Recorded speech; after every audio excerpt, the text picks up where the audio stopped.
Congresswoman, kamusta po kayo? Matapos po yung hearing, kailan na ho ba yun? Naka-isang linggo na po at pagkatapos nung susunod na hearing ay hindi nga nagpakita si VP Sara at yung kanyang buong team. Sabi niyo nga ay binoykot kayo. Yes, nung ano lang yun, nung isang araw.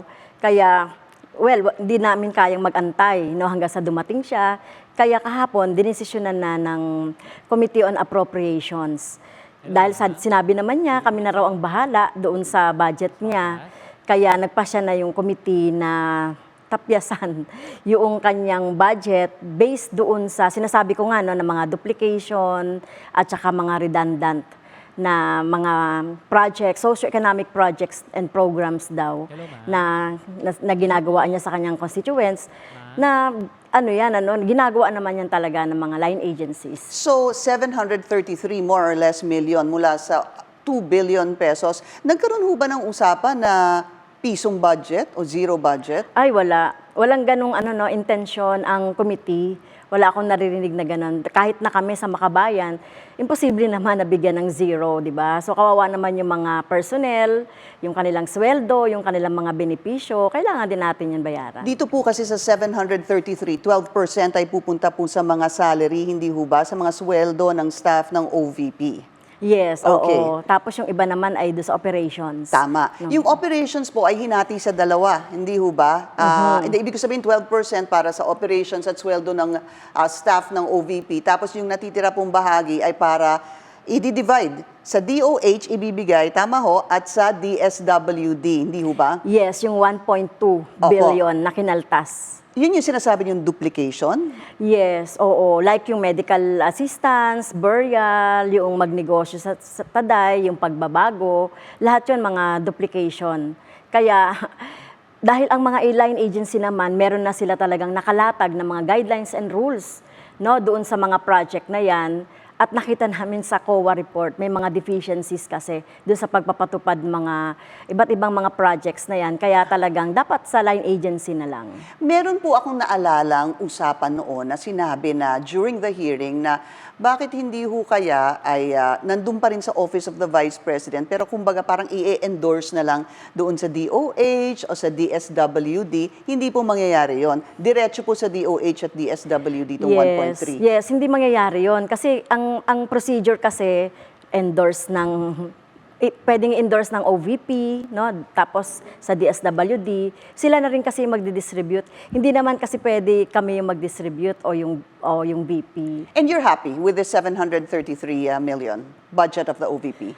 Well, okay lang sa amin yon kasi 'di ba si dating VP naman, Robredo, ganyan din yung naging budget niya. Bagamat kulang kasi nakita naman natin kung paano nagtrabaho si VP Robredo noong pandemic time. Kaya, well, yan ang niya parang yan ang ginusto niya, kaya mukhang ibinigay yun ng committee. What will happen po sa plenary? Mag-uumpisa po yung budget sa plenary sa Lunes. Matatalakay na ho ba yung budget ng OVP sa Lunes? Ay, no. Parang naka-schedule pa siya sa later part ng month. Okay. Balikan ko lang po yung sinasabi ni VP Sara naman. Pinopolitika ho siya kaya ayaw na rin yung sumagot sa question ng mga mambabatas. Well, ano ba ibig sabihin ng politika? Kasi yung mga question lang naman ng mga mambabatas ay related pa rin yun sa budget niya. Kung tatandaan natin nung last year, nung binubusisi natin yung budget ng 2024, siyempre, na-found out din namin yung 125 na yan, noong 2022, na wala naman sa line item ng BP, ng Office of the BP. Pero nagkaroon siya. Kaya tama lang na malaman ng taong bayan saan napunta ito at yung kasalukuyang, yung proposed na budget niya ay kung saan ba dadalhin. So, yun. Kaya parang scripted daw Scripted daw yung mga ginagawa niyo sa house. Well, wala akong alam dyan. So, basta kami, halimbawa sa Makabayan, yung talagang pinag-aaralan namin, yung mga bawat na mga itatanong. Well, kami naman sa mga kapwa kongresista, tinatanong din namin kung itatanong mo ba to, yung mga ganito. So, syempre, hindi rin naman namin uulitin na kung naitatanong na.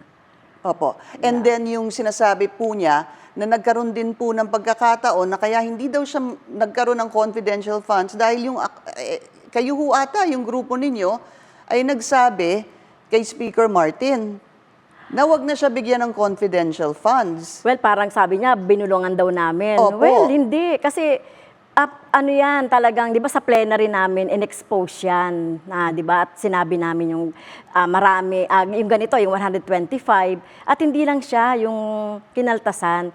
Kami nga sa Makabayan, ang posisyon namin ay dapat wala. Dapat na mga confidential funds, kahit na yung Office of the President.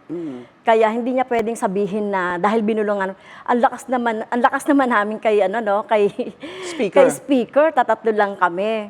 So siguro nakita rin ng ating mga colleagues, na Speaker, leadership, yung tama yung aming posisyon na matanggal itong confidential funds dahil nga sa ayun na, nakita na nga natin na merong misuse. Pag-usapan po natin yung naging patutsada sa inyo ni Vice President Sara tungkol sa pagiging convicted daw ninyo, no? Ano po naging reaksyon niyo nung sinabi niya to sa inyo during the hearing? Ina-expect ko yan, Pinky, na sasabihin niya yan. Kaya naging cool lang naman ako. At siyempre nga, hindi ko nga nasabi na dapat dahil abogado siya, dapat alam niya yung judicial process. No? So, yung kaso ko ay naka-appeal ngayon sa Court of Appeals. At hanggang hindi ito nadidesisyonan in finality, ay hindi pa siyempre yung conviction ay hindi pa siya final.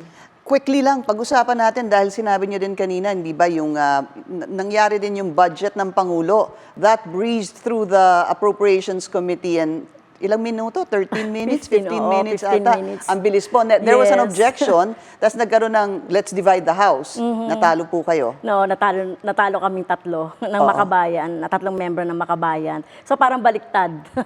So, yes, nung pinag-uusapan yung budget ng OP, yun naman talaga yung posisyon namin. Wala dapat exempted sa scrutiny, no? Kahit na Office of the President yan, hanggang sa pinakamaliit na ahensya, wala dapat na exempted sa pagbubusisi dun sa budget kasi napakahalaga ng accountability. And above all tradition na sinasabi ng Long-standing majority, tradition. oo, above all tradition, mahalaga yung accountability at malaman ng taong bayan saan ginastos. Pero hindi niyo na mauungkat yan. Well, sa plenary, meron tayong mga pagkakataon na pwedeng tanungin. Kaya lang, hindi mo na matatanong direkta yung ahensya kasi ang mag-explain na sa'yo ay yung sponsor. Nung, which is, who are our colleagues din. Sino ba ang sponsor sa budget ng Pangulo? Si Congressman Toby Chanco. I see. Tapos sa OVP is Si Zia. Congressman Zia. Adyong. Okay, mabilis lang po. Malapit na po ang filing of Certificate of Candidacy. Kayo ba ay tatakbo sa Senado? Yes, oo. Oo, sigurado na. Kami ay nakabuo na sa Makabayan ng full slate na 12. Ano yung ticket? Makabayan Oo, Coalition. Makabayan. Ilan po Oo. kayo? Sorry? Well, sa ngayon kasi, ang nabuo pa lang namin ay 11. Opo. Meron pa kami kinakausap na isa pa para mabuo namin yung 12. Sino yung kinakausap niyong isa pa? Well, secret. Hindi pa sa pwedeng sabihin. Okay. Pero ano ang chance? 50-50 ho ba? Kailangan ng matinding pagkumbinsi?